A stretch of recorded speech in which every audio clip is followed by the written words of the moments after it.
In a recent piece, Mike Anthony called Az Fudd the new face of UConn women's basketball. But is she? You're on the Hoops Cap.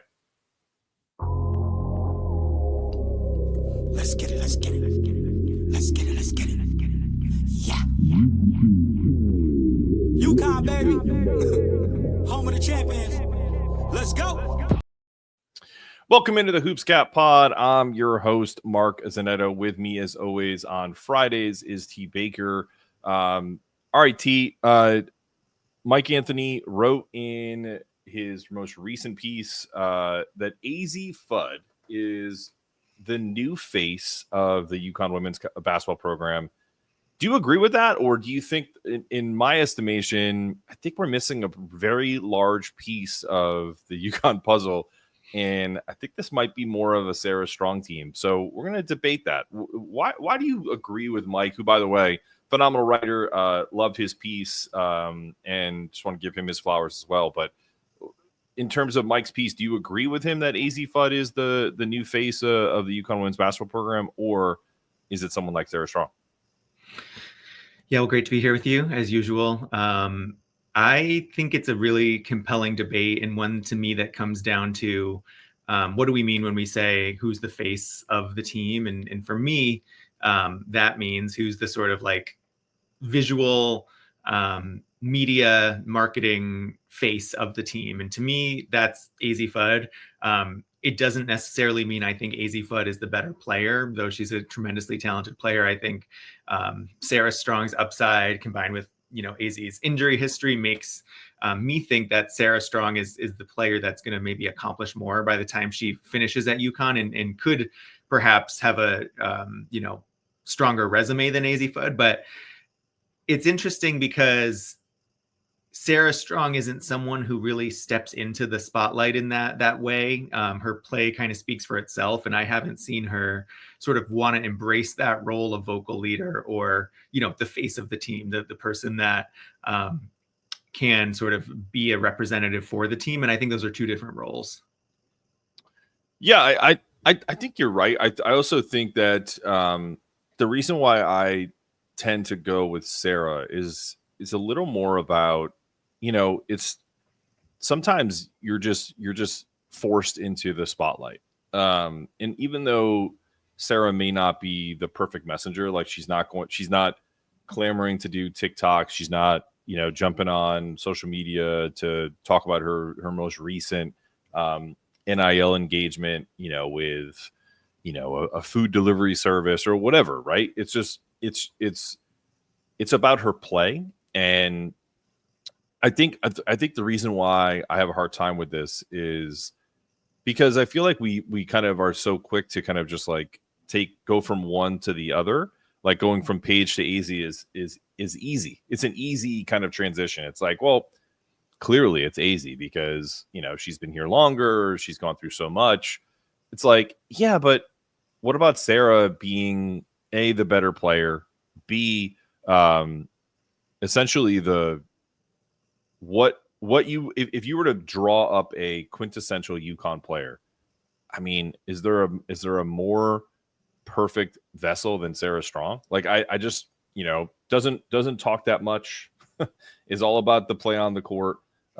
She's almost has like a charming shyness. She's kind of got that elite size combo of just being 6'2" and being perimeter, but also interior oriented. So all of that is just meat and potatoes UConn Gino Auriemma versus kind of like, hey, I'm going to go and do NIL engagements just because it's what we do now.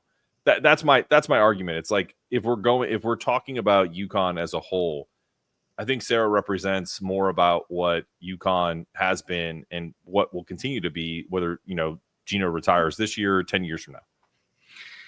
Yeah, I mean, I can hear your point. I think for me, Azzi is also going to be the vocal leader this year, and that's just a role that Sarah isn't yet stepping into. So like if UConn is down with 5 minutes to go and they need to turn to someone in the huddle, I think it's Az Fudd. And I think that's because she has that experience now. She's been through it. UConn is a program that's always had sort of a pipeline of upperclassmen supporting underclassmen to be the leaders of the future. And I think there is a bit of a hierarchy in that way in UConn's culture, in that like you listen to your vets, you listen to your upperclassmen, they prepare you and build you into the UConn system. So again, I think it's not a question for me of who the better player is. I think you and I agree that the better player is Sarah Strong, the player with the higher upside, perhaps the player that'll be more dominant in her time at UConn. But in this 1 year with Az Fudd as the fifth-year senior, as the player who has the notoriety publicly, I think it's interesting because Az Fudd was most outstanding player of the Final Four, but Sarah Strong had a better stat line and perhaps a better overall performance. And I voted for Az Fudd. I'll admit that as one of the media voters. Sometimes it comes down to, I think in those moments, like recency bias of like, they had us vote during the third quarter when Az Fudd was on an absolute tear. So we just kind of didn't see the fourth quarter where Sarah Strong like really put the nail in the coffin. So I think there's always bias, and those things are always kind of like contests that don't really make a lot of objective sense. But if you look at the numbers, Sarah Strong was the better player, but Az Fudd was the one who drove them in that third quarter, the national championship. And I think that's because of her confidence, because of her leadership, and because of her ability to step into that role now in Paige's absence to be the leader of the team. No, I don't disagree, and I also thank you for explaining that too. I think there was a lot of people who were surprised that Az won most outstanding player in the Final Four, but it's a really good point that a lot of times with those voting blocks, it's like when you do it versus like, you know, sitting down and being like, all right, let's really kind of comb through this and see who was the better player for the Final Four. And yeah, because when she won it, I did kind of tilt my head like, oh, that's interesting. Yeah. I mean, when you win a national championship, you're not going to quibble over like who wins the MVP. It's not that big a deal. You know, maybe it is to them, but yeah, I think that's a really good point to make. To me, I look at this from this perspective. Until we get to a point where women's basketball is on an everyday level, where it's and this still isn't like this on the men's side, but my point is like whether we're talking about Big East hoops or we're talking about the NCAA tournament, we're talking about out of conference, where UConn is being challenged on a level where they're in one or two possession games on the regular, the leadership aspect of this is a little bit, I don't want to say overblown, but it's still it is a little overblown. Like I don't think if UConn is up 25 points against Villanova, and you know Kaylee Hepkel's going to look at Az Fudd and be like, "What do I do?" You know what I mean? Like but to your point, maybe at Tennessee, at South Carolina, you know, you are going to be looking more to your vets. I think sometimes when a player is as good as Sarah Strong, she kind of transcends that whole like vocal leadership aspect, because it's kind of like she's so good and she is always seems to be in the right spots that she doesn't play like that freshman or sophomore anymore. So to me, like what do you think is, I don't want to say better, but do you think there's a overblown aspect of vocal leadership versus, you know, just doing it with your play? I don't, you know, when you say that, I think, sure, she leads by example, but most people can't do what she does. So they're never going to be able to follow her example. Where a player like Az Fudd can, I think, bring that out in someone else more, can be the person who can say, hey, you're maybe not having the best game. I've been there. Or, hey, you're dealing with an injury. Me too. Or, hey, I've been here for 4 years now. I know when Gino or CD are pushing my buttons in a weird way. You know, I think it's those intangible moments. And I don't always think that the best player is the face of the program or the leader. Sometimes that pressure of being both is maybe not a good thing, right? In this case, Az can maybe take that burden of being the leader and Sarah can just hoop. But, you know, the leading by example, it's like, oh, LeBron led by example, but that's an elite talent that no one can ever touch. So is he leading by example, or is he just running circles around his teammates and hoping they catch up? You know, that to me is part of the conversation as well, is people can't do what Sarah Strong does. And a lot of people can't do what Az Fudd does, but it's specifically Sarah Strong's unique combination of skills, her ability to play inside, outside, her size, her ability to do what she does at her size, that I think make her unique in a way that isn't really touchable.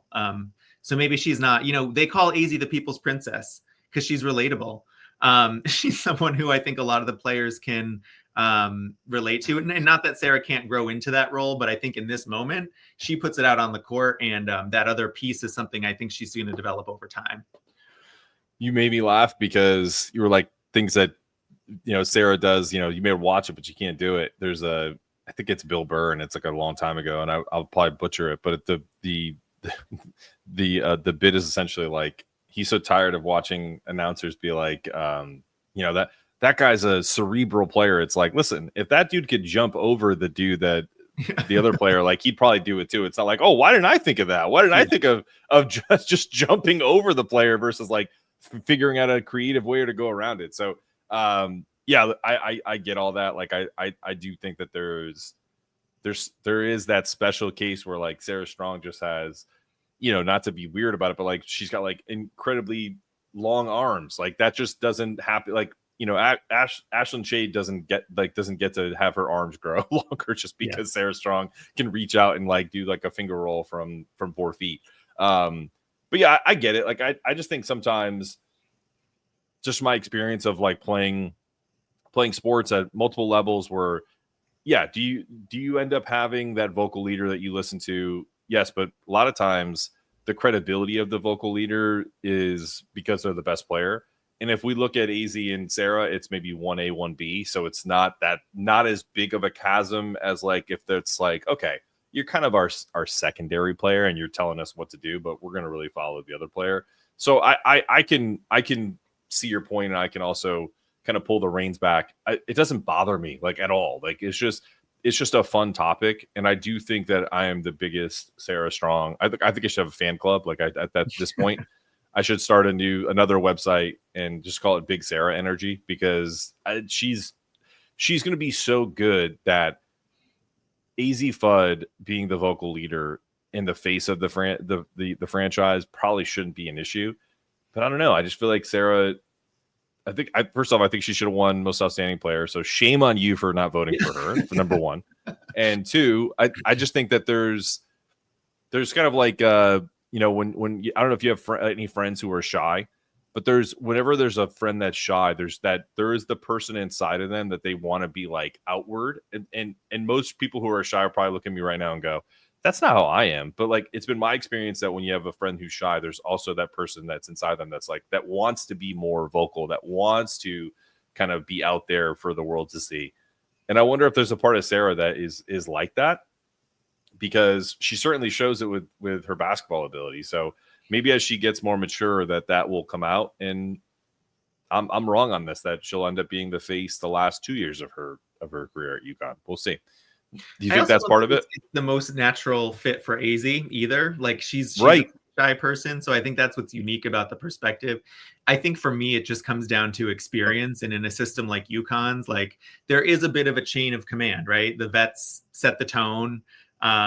It's always kind of been that way. They integrate the new players into the culture. And Sarah's still an underclassman. So I think absolutely, like if we're entering a new era upon Paige's exit, I think we're in the Sarah Strong era. But I don't think that necessarily means that she is the de facto face of the franchise, because she's the most talented player on the team. It's a great segue. You're a pro. We're gonna take a quick break, and we're gonna talk about the gap that Paige has left of leadership, and how Paige is doing in the W. Is she the rookie of the year? I think she might be. We're going to talk about that coming up after the break.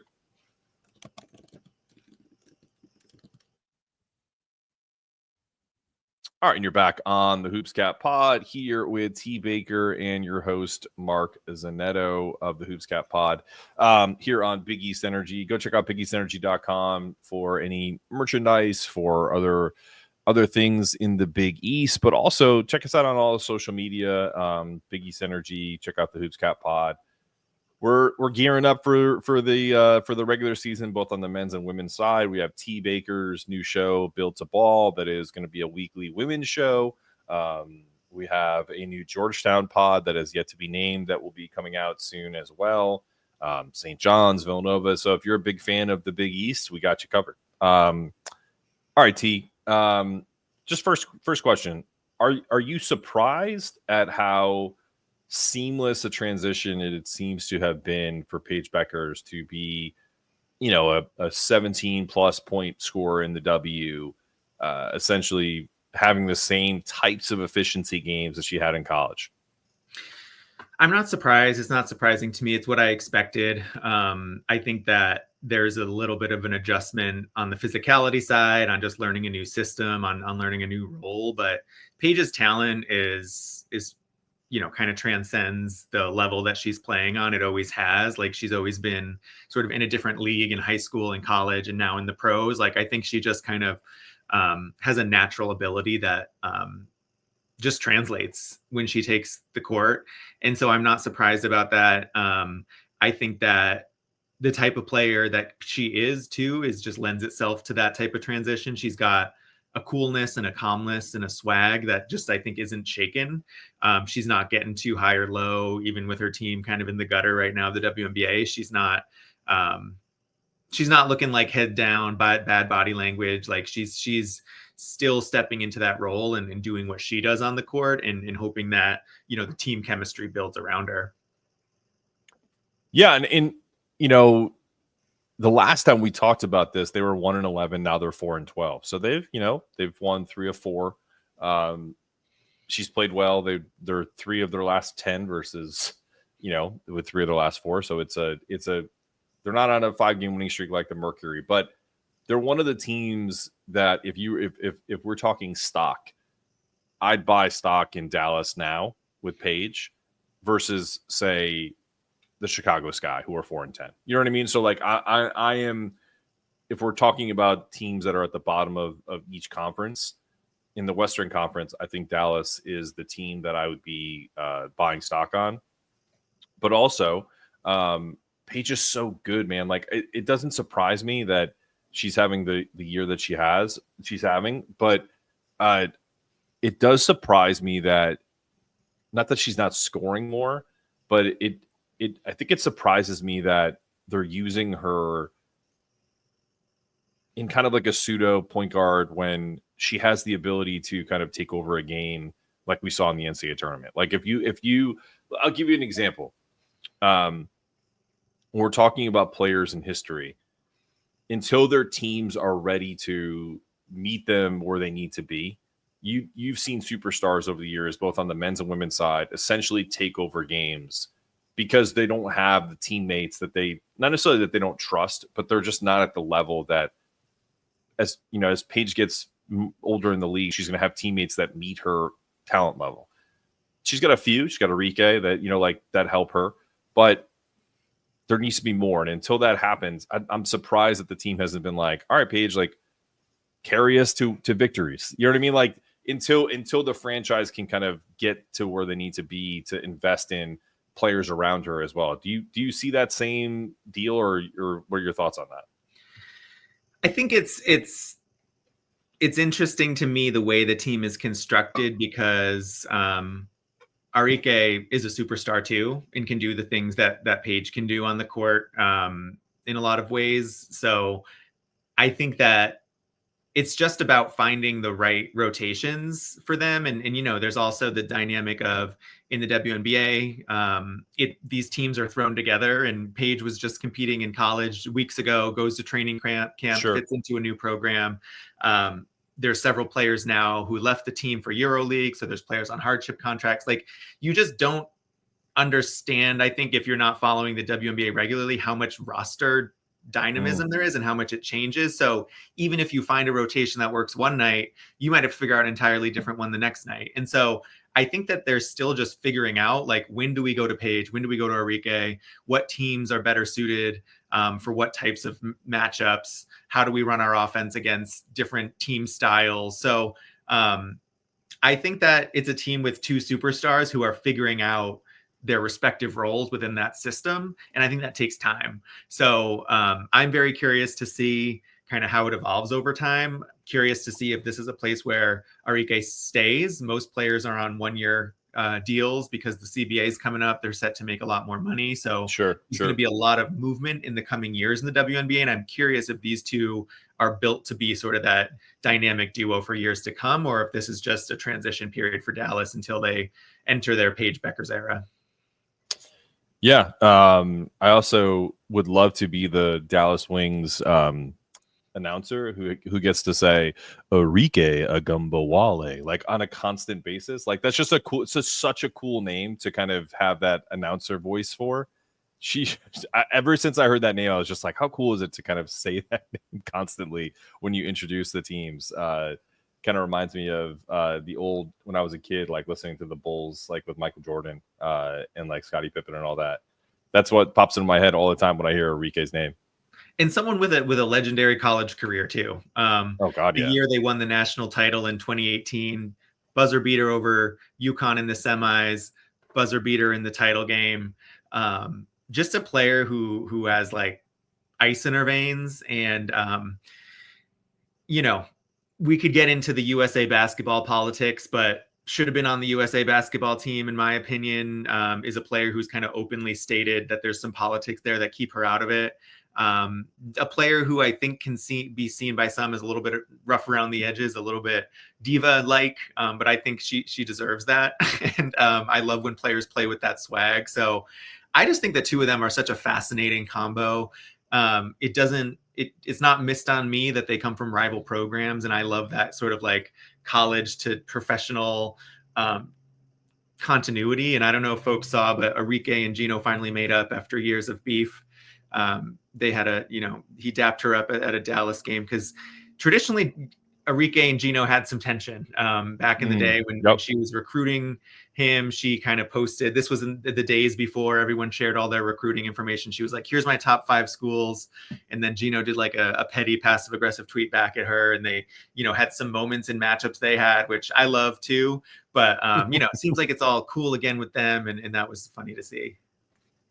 All right, so this is a little bit of breaking news. 49 seconds ago, just got an alert that from Maggie Vanoni and Carl Adamak, who are beat reporters for Connecticut Insider, the UConn women's basketball will not play South Carolina in the regular season for the first time in 12 years. I want you to react to that in real time. Wow, that is surprising to me. Yeah. This is breaking news. We aren't making this up because I'm really stunned about that. Nope. Wow. What are your thoughts? My thoughts are like what's beneath that? Like I want to know as a journalist, like I'm trying to figure out like, was it just a scheduling thing and they couldn't make it work? Or is there anything deeper here about the teams not wanting to play each other? We know in the past, some teams have chosen not to resume series for specific reasons. Like we think of Pat Summit and the way that she halted the series.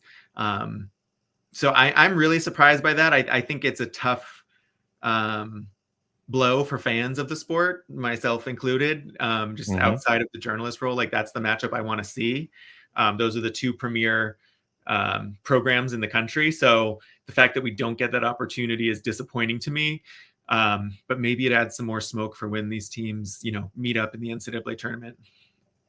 What are your thoughts? I think, what's your instinct tell you about why that's happening? Well, I think they can talk about Gino and Dawn can talk about how they're both from Philly and they both, razz each other and stuff like that. But they're both from Philly, so they both are sensitive too. Yeah. Okay? and so what that means to me is that they're both in their feelings about, or one of them, I won't even put blame on Gino or Dawn. One of them is in their feelings about what happened last year, and smart money is probably on Dawn because Dawn's the one who lost in both games last year. Right. That's what I'm saying. Like it's kind of like one of those, you put your like, she definitely is probably in her feelings. They had their little spout about, for our team, you need multiple titles for you to build a statue. And, maybe that was insensitive on Gino's part because there's other factors that went into the statues that were built for both Asia Wilson and for Dawn at the Capitol in Columbia. And I get all that. That's not what our show's not about. That our show's about basketball. And I think that part of the basketball issue with this is it's a major blow to women's basketball. Like it kind of pisses me off because it's kind of a joke that the two most iconic teams of this era aren't going to play. In particular, because they have there's no reason why they shouldn't be playing. Like right. there's you can figure out the schedule. Yes, you can figure it out. Find a time in February the way you did this year to get together. Hell, do it in a neutral site. Like do what the men do. Put it in Atlanta, put it in New York, and have a good time with it. Like or DC, like whatever you want to do. Just put it in a major city. If the issue is scheduling in, you can't find a spot in Columbia, you can't find a spot in Hartford or Stores or Mohegan. I mean, shit, there's like 20 places to play in Connecticut. I'm sure there's 20 other places to play in South Carolina. Figure it out. It's silly. Yeah, agree. I mean, the bit of context there that our listeners might not be aware of is like that the Big East goes from 18 to 20 games regular season, and that does impact the amount of regular season games they can schedule. But my sense is that if the two best coaches of the two best programs in the country wanted to play, they could play. And the fact that they aren't, to me, suggests that there might be a different dynamic to this that I hope is temporary, because I think these teams should compete regularly. And I hope it's just a one-year blip, because it's surprising to me also because neither of these coaches seem like the type to run from any type of smoke. So I don't. It may not be about the running from smoke. It just may just be they're just tired of each other. Yeah, that could be it. And listen, I'm going to do a shameless plug, but we promote big hoops energy around here. This is little hoops energy right here. This is little hoops energy is being like, no, I don't want to play you because you said this about me. It's petty. And for me, Dawn, like I loved the comment she made at the statue thing. I thought it was like just tongue in cheek, but I guess I don't see her and I don't know Dawn Staley well. I don't know. I don't see her as someone who runs away from any sort of conflict. In fact, she wants to dominate back. So I kind of thought that would add more smoke and make her kind of want to go deeper into like, let's get back on top. Let's beat UConn again. But I don't know, that Sarah Strong thing too, like the crumbling dynamic between Tennessee and UConn was about Maya Moore's recruitment. And in this case, we got a new Maya Moore. She's about to win. She already has a national championship. I can see one or two more in her future. And she's that good. And so maybe that piece really just kind of got to Dawn and I don't know. Drama.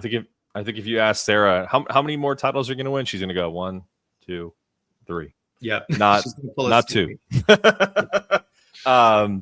No, but like that's wild, man. Like I honestly just happened to just check something really quick because we were talking about, Mike's piece and that just popped up. And so I think what we're going to have to do here is you do some investigative journalism on your side, and I may have to call in our girl Maggie Vanoni, who wrote this story with Carl, to see if there's anything that they can, because there's nothing in the Connecticut Insider story that kind of says why. It's just that they're not.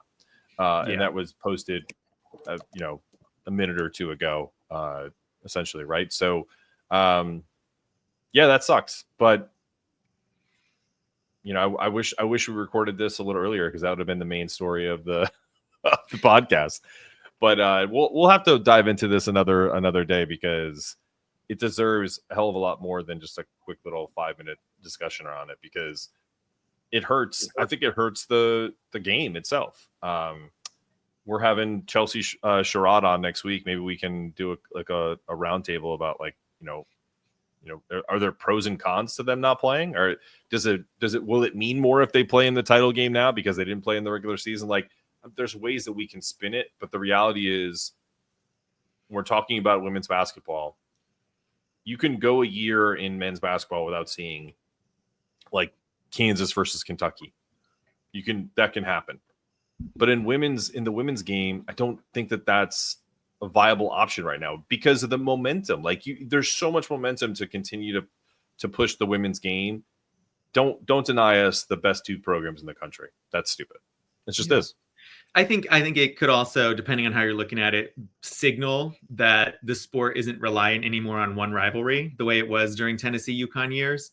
There's more players, more teams that people are interested in. So, it could be a little bit of both. But I think no matter what, whether the coaches have tension or not, folks want to see the two best teams and the two most dynamic coaches in the sport compete. And the fact that they aren't is a huge disappointment. Yeah, and listen, there's what you said before about how it could signal that there's more interest, and that's all well and good, and that's true. But golf used to do this same kind of song and dance too when Tiger Woods was injured. Like now, obviously, Tiger's not the main guy anymore. But when Tiger Woods was the show, golf did really well because people were interested in what did Tiger do today? So if we're talking about what did UConn and South Carolina do today, and it's like it doesn't happen, it's like it's not because Juju Watkins is awesome. Let's put it that way. Like, you know what I mean? Like it's totally about these two and not getting together and not getting along. And I think it hurts UConn more than it hurts South Carolina, because South Carolina has a really deep schedule in the SEC that UConn doesn't quite have in the Big East. So they do rely on, and we saw that this past season, their out of conference games to build their NCAA tournament resume. So while they were probably the best team at the moment of the NCAA tournament announcing its field of 64, they were still a 2 seed, right? And that was because of their resume. So I'm going to be curious to see who UConn can fill that gap with. We know some of the teams that they're playing next year. I know Ohio State's on the schedule. South Florida's on the schedule. Louisville's going to be on the schedule on a neutral site. But at the end of the day, there's nothing like South Carolina and UConn, and those teams will start 1 and 2 in some order to start the season. And the fact that they aren't scheduled means that UConn has one less marquee matchup to prove themselves for NCAA tournament time. Yeah, it's a shame, and I'm sure we'll dive into this more next week. But this has been another episode of the Hoops Cap Pod. I appreciate T. Baker as always. Go check out his show, Built to Ball, here on the Big East Energy Network and wherever you get your podcasts on Spotify, Apple, Amazon, wherever. He'll be doing that weekly. And got anything else you want to add? That's it. I gotta go start my digging on this one. You said, yeah, gotta go find out why the series is canceled.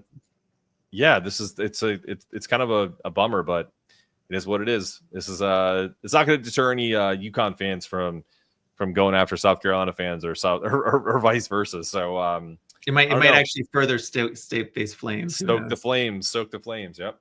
All right. This has been another episode of Hoops Cap. We'll see you soon. Go Huskies. Let's get it. Yeah. UConn, baby. Home of the champions. Let's go.